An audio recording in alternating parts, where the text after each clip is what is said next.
Anak-anak bapak ibu yang sudah ikut pondok tahfiz Quran, Masya Allah, Subhanallah, Walhamdulillah, inilah yang jadi benteng di kepala dia. Kata Syekh Hasan dari Mesir, ada seorang anak muda mau dioperasi. Pas dia mau disuntik bius, nanti kan kalau disuntik dia pingsan, dia takut matinya su'ul khatimah. Maka kata dia, Pak dokter, sebelum kau suntik aku baca Quran dulu. Nanti pas aku sudah baca Quran baru kau suntik. Ya, dokternya mau pula di request. Nah, bacalah. A'udzu billahi minasy syaithanir rajim. Bismillahirrahmanirrahim. Suntik dokter. Begitu disuntiknya, matanya terpejam, badannya tak bergerak, tapi bacaan Qur'annya tak berhenti. Itu menunjukkan bahwa bius hanya bisa membius mata, telinga, tangan, kaki, tapi ada satu yang tak bisa dibius. Apa dia? Hafalan Al-Quran. Ada orang jatuh geger otaknya, otomatis file-file di dalam error. Ada satu yang tak hilang. Ditanya nama anaknya, siapa nama anakmu? Aku tak ingat. Siapa nama ayahmu? Aku tak ingat. Siapa nama engkau? Aku tak ingat. Apa yang kau ingat? Bismillahirrahmanirrahim. Alhamdulillahirabbil alamin. Ternyata salah satu makna inna nahnu nazzalna dzikra wa inna lahu lahafizun. Kami yang menurunkan Quran, kami yang menjaganya. Bukan cuma menjaga di luar kepala, tapi juga menjaga di dalam kepala. Maka anak-anak kita yang diinstalkan Al-Quran di dalamnya 30 juz, Masya Allah, itulah yang tidak akan rusak. Walaupun jantungnya sudah meletup, walaupun roh sudah keluar dari jasad, walaupun dagingnya sudah dimakan cacing tanah, tapi akan menjadi bekal menghadap Allah. Mudah-mudahan anak cucu cicit kita termasuk penghafal Al-Quran, insyaallah. Amin ya rabbal alamin. Nah, ini pentingnya kabar gembira. Saya Sabtu yang lalu tablik akbar di Yogyakarta, tepatnya di UII, Universitas Islam Indonesia. Kata Pak Rektor, siapa saja yang hafal Quran 30 juz, maka datang ke UII, silakan fakultas mana yang dia pilih, masuk gratis, dikasih pula uang saku. Kuliah gratis, uang saku. Makanya di fakultas-fakultas kedokteran itu anak-anak hafal Quran. Jadi dulu kan orang menganggap, itu apalah hafal Quran, paling-paling jadi imam tarawih. Ini orang sekuler liberal, otaknya bekudis. Ini orang ini cocoknya diantukkan kepalanya ke dinding, biar lurus ampernya, miring deh sudah. Maka anak-anak kita yang hafal Quran di Fakultas Kedokteran UII, di Fakultas Sains Teknologi, maka silakan mau jadi apa dia, tapi Al-Quran sudah ada di kepalanya. Inilah yang menolong di hadapan Allah Subhanahu wa ta'ala. Bayangkan kalau kita sedang sakit, mau sakaratul maut, apa yang bisa menolong? 3 anak, 3-tiganya dokter. Anak pertama dokter, anak kedua dokter, anak ketiga dokter, menghadapi ayah yang sedang sakit. 3-tiganya tak bisa berbuat apa-apa, hanya menangis, ayah, ayah. Tak bisa. Tapi kalau ada satu yang bisa menolong, apa? Tetesan embun di tengah gurun pasir yang panas, dibukanya Quran. Bismillahirrahmanirrahim. Yasin wal Qur'anil Hakim. Innaka laminal mursalin. Ringanlah dia menghadapi sakaratul maut. Kita tiap hari, tiap petang membaca Allahumma hawin alaina fi sakaratil maut. Ringankan kami waktu sakaratul maut. Salah satu yang meringankannya, kata Imam Abul Fida Ismail Ibnu Katsir dalam tafsir Al-Quranil Azim, membacakan surat Yasin. Sekarang anak-anak banyak menjenguk orang tua waktu sakaratul maut. Memangnya kalau anak kita datang bawa Toyota Alphard, ringan mati kita? Memangnya kalau anak kita datang bawa gelang emas, ringan mati kita? Mana bisa dia menolong? Lalu apa yang bisa dia tolong? Ada anak bapak hakim konstitusi, datang dia jenguk bawa martil, ringan mati kita? Tak bisa menolong. Apa yang bisa menolong? Bacaan Al-Quran dialah yang menolong kita. Di dunia dia bahagia karena kuliahnya gratis sampai dokter spesialis. Di akhirat dia bahagia karena kepala bapak ibu akan diberi tajun minan nur, mahkota dari cahaya diberikan ke kepala masing-masing. Kenapa ini punya mahkota dari cahaya? Karena anaknya hafal Al-Quran. Ini apa? Apa pun tak dapat. Yang ini apa? Mahkota dari cahaya karena menghafal Al-Quran. Cita-cita emak saya yang tak tercapai sampai sekarang adalah saya tak hafal Quran. Mak, aku bawa ijazah 2 nih, LC dari Al-Azhar, MA dari Maroko. Kau tak hafal Quran. Sekarang dicoba menghafal, baca pangkal hilang ujung, baca ujung hilang pangkal. Error. Makanya usia emas jangan sampai hilang. Usia emas, the golden age, golden emas, age, usia, golden age, usia emas. 6 tahun pertama. Makanya Imam Syafi'i belum 6 tahun sudah hafal Quran. Kok bisa? Bagaimana dia menghafal? Dia kan tak bisa baca. Karena anak-anak tak perlu membaca, dia hanya mendengar. Ibu pernah tak menghafal Al-Fatihah? Bapak pernah tak menghafal Alam Nasrah? Kita tak pernah menghafal pakai kertas. Dari mana kita bisa hafal? Karena imam membaca, kita mendengar. Bismillahirrahmanirrahim. Wadduha wallaili idza saja. Ma wadda'aka rabbuka wa ma qala. Saya tak pernah menghafal wadduha, saya tak pernah menghafal Alam Nasrah, saya tak pernah menghafal Qul a'udzu bil falaq wa bin nas qul huwallah. Dari mana bisa hafal? Karena telinga mendengar. Begitulah ibu-ibu yang hafal Quran sambil masak sarapan pagi. Bismillahirrahmanirrahim. Sambil mengacau teh manis, Ar-Rahman. Anaknya mendengar, suaminya mendengar, suaminya tenang, anaknya pun tenang. Kenapa? Karena mereka mendengarkan bacaan. Ustadz ini ngawur ini. Mana pula ada dalilnya? Bacalah Quran. Wa idza quri'al Quran, kalau Quran dibacakan, fastami'u, dengar baik-baik, wa ansitu, diam, la'allakum turhamun, dapat rahmat. Dibacakan di dapur turun rahmat. Dibacakan di tengah turun rahmat. Kalau dapat bini hafal Quran, kalau dapat bini pecandu narkoba, kita mau sarapan pagi, tabung gas sudah dijualnya tadi malam. Dia mau beli narkoba, pecandu, na'udzubillah. Bagi yang belum menikah, kalian adakan fit and proper test. Bagi yang sudah, bininya kena narkoba, segera bawa ke 2 tempat penyembuhan. Pertama, BNN, Badan Narkotika Nasional. Yang kedua, pesantren Abah Anom di Suryalaya, Tarekat Qadiriyah wan Naqsabandiyah, menyembuhkan pecandu narkoba. Disiram pakai air mandi taubat. Disiram sampai tak bisa bernapas ya. Habis itu baru dibawa zikir, la ilaha illallah, la ilaha illallah. Lari tinggang langgang lintang pukang setan-setan yang menggodanya.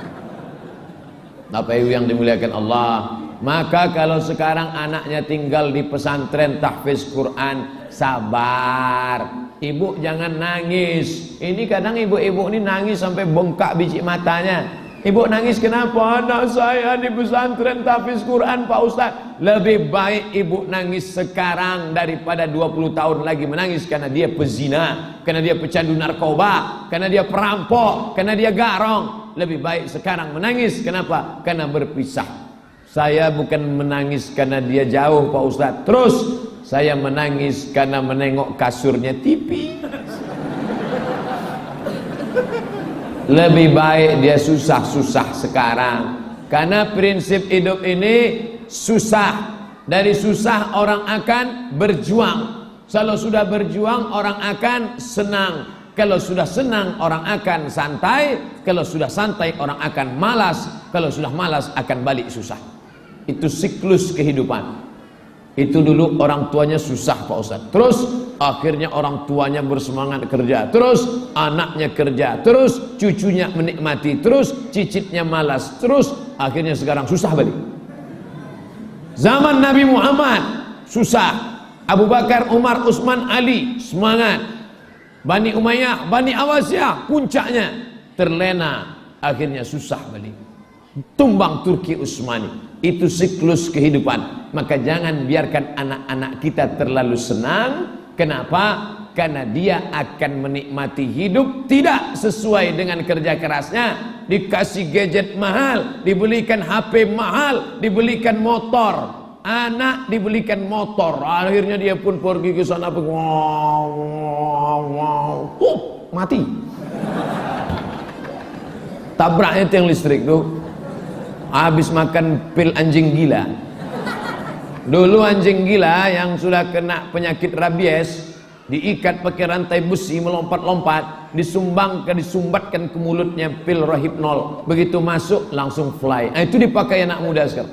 So kencang-kencangnya, di perasaan dia motor itu tak jalan, sampai bengkok jarum jam, atup mati. Yang anak gadis dikasih itu ke dalam, botolnya tidak terbuka, tapi disuntikkan dari samping. Disuntikkan ke dalam, habis itu disumbat, ditutup pakai permen karet, diminumkan ke anak gadis. Begitu selesai minum, bergoyang dunia dinampak dia. Nauzubillah, nauzubillah. Maka kita selamatkan dengan apa? Pondok pesantren tahfiz Quran. Bapak-bapak yang punya tanah luas, 1 hektar, 2 hektar, 3 hektar, wakafkan untuk tahfiz Quran. Bapak ini punya untuk lokal. Bapak sanggup buat berapa lokal? 1 lokal. Ibu sanggup untuk apa? Saya untuk masjidnya. Ibu untuk apa? Kantornya. Jangan ditumpuk cincin banyak-banyak. Ini asal dapat duit, cincin. Nanti dapat lagi SPPD, cincin. Dapat lagi gaji 13, cincin. Dipakai undangan. Begini sajalah. Memangnya mati bawa cincin? Dulu orang Cina kalau mati bawa cincin. Sekarang tidak ada lagi orang Cina mati bawa cincin, karena takut kuburnya dibongkar maling. Dulu maling tuh takut sama hantu, sekarang hantu tuh takut sama maling. Saking kan dunia ini sudah mau kiamat. Oleh sebab itu maka bapak ibu yang punya kemampuan, inilah yang bisa menolong di hadapan Allah. Nih, masjid tegak megah berdiri. Dari mulai pahala solat maghrib, pahala pengajian, pahala solat isya, pahala tanya jawab, pahala iktikaf, semuanya all 100% mengalir ke makam orang yang mewakafkan tanah kalau sudah meninggal dunia. Kalau masih hidup maka tenang hidupnya, adem ayam tentram sakinah mawaddah warahmah. Itulah yang kita inginkan dari hidup. Dibelikan mobil mewah, ditabrak hancur, dibelikan emas dan perak, mati kita, habis diambil laki bini kita, habis itu dia pun nikah sama berondong manis. Mana yang mau kita bawa mati menghadap Allah Subhanahu wa taala? Jangan mau disanjung-sanjung, engkau digelar manusia agung, sadar diri tahu diuntung, jasad terbujur keranda diusung. Alhamdulillah, malam ini datang anak-anak muda yang semangat luar biasa. Anak muda ini semangatnya luar biasa. Cuman kadang anak muda ini lebih lama fotonya daripada ngaji. Saya tadi di airport jumpa anak-anak muda, wow banyak sekali. Yang lajang-lajang tak masalah, yang gadis-gadis ini yang kita payah sedikit. Bapak Ibu yang dimuliakan Allah Subhanahu wa taala, maka setelah di kepalanya itu Al-Qur'an, nanti dia mau jadi apa terserah, sesuai bakat dia masing-masing. Setelah dia tua besar nanti dia akan balik lagi karena dia tahu di mana tempat sarang dia. Aku kembali ke masjid. Tak malu dia untuk azan. Dihidupkannya mikrofon, dia yang azan. Allahu Akbar, Allahu Akbar. Kenapa? Karena dulu memang terbiasa dia azan di masjid. Tak malu dia untuk maju menjadi imam. Ketika tengok tak ada imam, maju. Ini berapa banyak orang sekarang sengaja datang ke masjid setelah imam takbiratul ihram. Kenapa? Takut ditolak maju ke depan. Begitu salah dengar, maju ke depan langsung ditolak orang, bolak balik. Wala ana abidu ma'abatum wala antum abiduna ma'abud wala ana abidu ma'abatum wala antum. Tak dapatnya simpang lakum dinukum waliyadin. Saking kan groginya. Ada yang lebih parah lagi daripada itu, disuruh orang maju sholat zuhur pun dibuatnya jahar. Nggak makmum semua di belakang. Mazhab apa ini gitu? Masuk SMS ke saya, Ustadz Somad, mazhab apa yang zuhur jahar? Mana tahu saya. Ini tak betul. Oleh sebab itu maka yang sudah ada tahfiz Quran, maka kita hidupkan. Yang belum ada maka kita berusaha. Tapi yang paling penting dari semuanya adalah istiqamah. Al-istiqamah, satu istiqamah khairum min alfi karamah, lebih baik daripada 1000 karamah. Yang sudah lewat masa mudanya, sekarang sudah tua, jangan merasa bersedih hati. Masa muda saya hitam bergelimang dosa Pak Ustadz, saya ini lapendos Pak Ustadz. Apa itu? Lelaki penuh dosa. Jangan sedih. Kenapa? Anak-anak kita fasilitasi. Syabun, anak muda, nasya'a fi ibadatillah, tumbuh dalam beribadah kepada Allah. Ajak dia, buat komunitas anak muda, didik dengan pendidikan yang baik, maka insya Allah ke depan Bengkulu secara kecilnya, Sumatera agak besarnya, Indonesia lebih besar lagi, negeri muslim sedunia akan menjadi baldatun thayyibatun wa rabbun ghafur. Amin ya rabbal alamin. Ini cita-cita kita semua. Abdul Somad mati belum tentu menyelesaikan masalah. Boleh jadi kedatangan Abdul Somad membawa masalah. Dulu sebelum Ustaz Somad ceramah di Bengkulu tak ada masalah. Sesudah dia datang banyak masalah. Dulu kami tak terpikir mau mewakafkan tanah. Dulu Pak Ustadz, sebelum Ustadz datang, suami saya tak ada mewakaf tanah. Setelah Ustadz datang, sibuk dia mencari surat tanah, mau mewakafkan tanah. Ini Ustadz ini datang buat masalah aja nih. Datang pula bapak-bapak mengadu. Dulu sebelum Ustadz datang, saya sudah senang nengok cincin-cincin bini saya itu. Tapi setelah Ustadz datang, habis diwakafkannya semua untuk membangun sekolah tahfiz Quran. Padahal udah lama saya hintai-hintai cincinnya itu. Kalau dia mati kan bisa modal saya kawin sekali lagi. Ustaz Somad ini buat masalah aja di Bengkulu nih.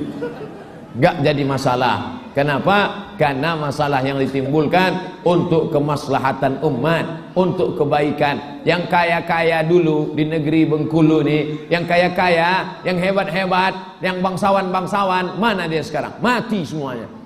Mati. Lalu yang akan dibawa menghadap Allah itu apa? Yauma la yanfa'u malun. Hati itu tak ada guna harta, wala banun, tak ada guna anak. Kalaupun ada anak yang berguna, ada. Anak yang mana? Waladun salihun. Makanya kita selalu minta Rabbi habli minas salih.